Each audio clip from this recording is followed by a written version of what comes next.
I think I've just come to a place where I would just rather pick how I'm going to get the scars, right? And so I would But rather you get the never scars. played ball really. Like I remember there were things with God money, and it was like, hey Darren, do this, and can we get some more movies out of you for this? And you like that was like the dream, right? Oh, you're funded and you have distribution. You just sit back, kick up your heels, and but I remember even then, like you were like, no, like nah, that doesn't, Yeah, I'm yeah. not I gonna do don't.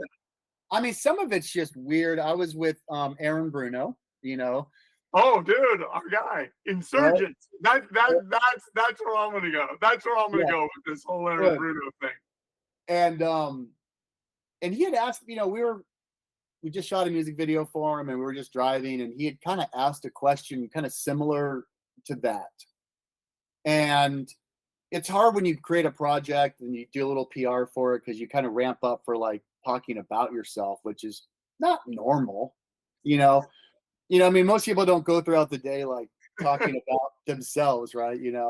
So it's weird, but it becomes like a thought experiment. You have to like think about yourself and try to answer a question.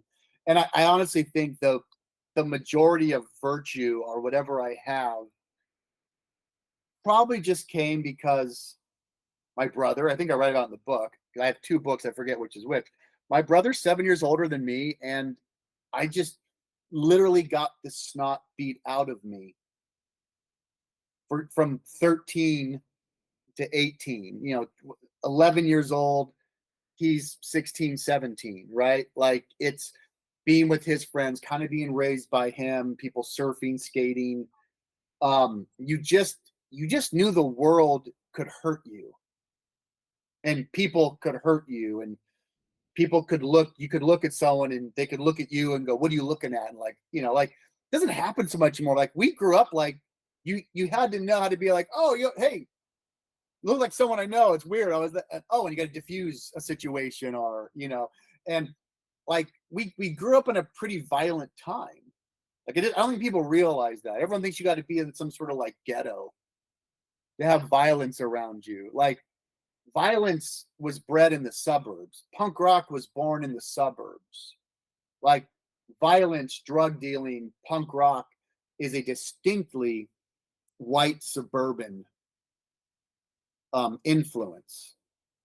And I'll defend that. Like this is suburbia owns everything. And even if you want to get to like BLM and all that, that's still a white suburban movement. Like all those dudes in masks, like Antifa, those are just suburban dudes. So even the most violent people, that's suburban angst. You know what I mean? Well, Like it's so funny you say that because you tend to see what I've seen because I spent a lot of time in North Carolina because that's where my godson is. What I tend to see in Asheville, well, at least before Helene came through, yeah, was like see. right was like in like neighborhoods that were way more suburban, suburbia-esque. You would see here and there the BLM stuff, Yeah. the stuff that's more, I guess, what you would say woke. Yeah. But then I remember we went to DC and we were in an area that was I don't know if you would say it was a project or a ghetto, but it certainly was not affluent. You don't see any of that. So right. I'm just saying it's very like what you're saying yes. is true in a lot of ways. And so I think growing up with all of that, it just bred a particular kind of, as I learned bigger words, it was like you realize that you're kind of a contrarian.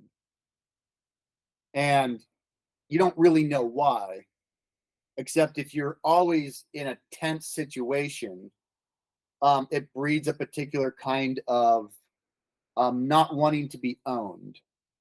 And so I think for me, there was just this, punk, surfing, skating, music at its core, or not at its core, but sort of in the sort of fundamentals of it is you're not asking for permission really from anybody, right? Like And my culture is the first, my generation is the first to kind of run up against like, really? There's like, you're not allowed to skateboard?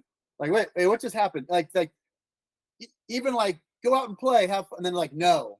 And it's like, oh, so me just kind of actively skateboarding is, then stickers, skateboarding is not a crime, right? Like, it's just weird. And so I think there's just this, you grab a board, and whether it's a backyard pool or the ocean, that's why I think during COVID, I think one of the first moments that I had a connection with was there was like that dude paddleboarding in Malibu, and they arrested him.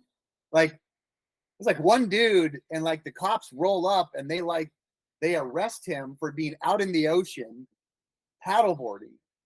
And it was all this like punk, and we could get into that, but I think that COVID did some weird shift. I don't know who's who anymore.